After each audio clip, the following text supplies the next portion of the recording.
Tons of talent on display in the American Association last night. I'm Carter Woodiel joining you from Legends Field for the Whiparound today. And let's start right here in Kansas City, Kansas, where the Monarchs were taking on the Cougars last night. The Monarchs were victorious here last night against Kane County. Lewis Thorpe with 6 strong innings for Kansas City. Just 1 run allowed on 2 hits. He walks 2, strikes out 5. And Matt Adams had himself a game for the Monarchs. Third inning, RBI double out to right here. David Thompson would come in to score for KC. Do a little dance at second, Matt Adams. And then very next frame for him, another rippy double. That would be enough to score Kevin Santa, and the Monarchs go on to win the ball game 4-3 over the Cougars. And so the attention turns to their rivals in the West Division, Fargo-Moorhead, and they got a win. Who doesn't love a grand slam? Sam Dexter with the long ball for the Redhawks, his 7th home run of the season, and that was more than enough for Peyton Wigginton. He threw a complete game to get the win, 2 runs, 5 hits, 1 walk allowed over the 9 innings. He strikes out 5, and the Redhawks win it 7-2 over the Sioux City Explorers. A great moment for Wigginton. That's one of the best performances we've seen. Not too many complete games these days.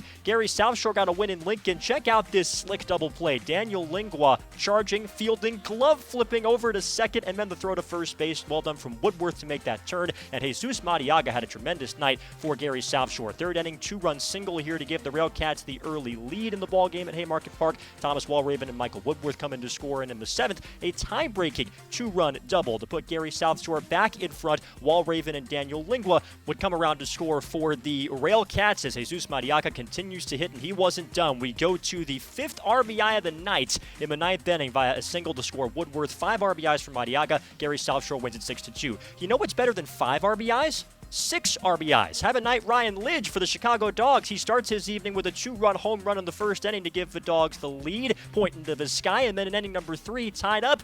Not anymore. 2-run double for Lidge that nearly made it out of Wisconsin Brewing Company Park. Michael Krause and Harrison Smith score, and then fast forward to the 5th, he comes through again. Automatic double to score Charlie Tilson. He was 4 for 4 with 6 ribbies in this game, and the Dogs won 10-5.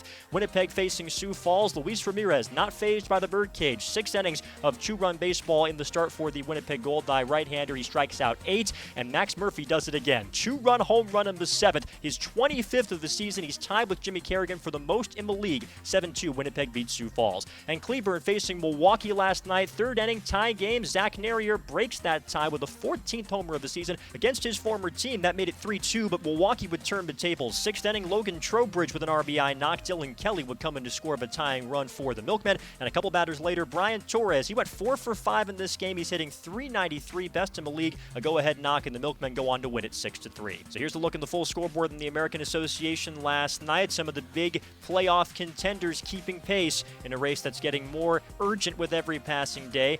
In the standings, Chicago's lead in the East is 7 games over Milwaukee. Kane County back below 500, and Gary Southshore 1 game ahead of Cleburne for the final ticket to the playoffs in that division. Out west, the Monarchs and Redhawks both won, so they are still tied up at the top of the standings. Lincoln a half game ahead of the Sioux City Explorers for that final playoff spot in the West. Tonight in the American Association, it's Thursday, and that means the Facebook Game of the Week, and it's a special one this week. I'll be on site in Kansas City as the Kane County Cougars take on the Kansas City Monarchs, trying to take over first place in the West. Are the Monarchs, and the Cougars, of course, with Jimmy Kerrigan, no doubt trying to reclaim that home run lead that Max Murphy is tied with him now in those standings. That's going to be a great one at 7 p.m. tonight. Really hope you can tune into that game tonight, and remember, of course, every single game all season long is at aabaseball.tv. I'm Carter Woodiel for the American Association, where we play to win.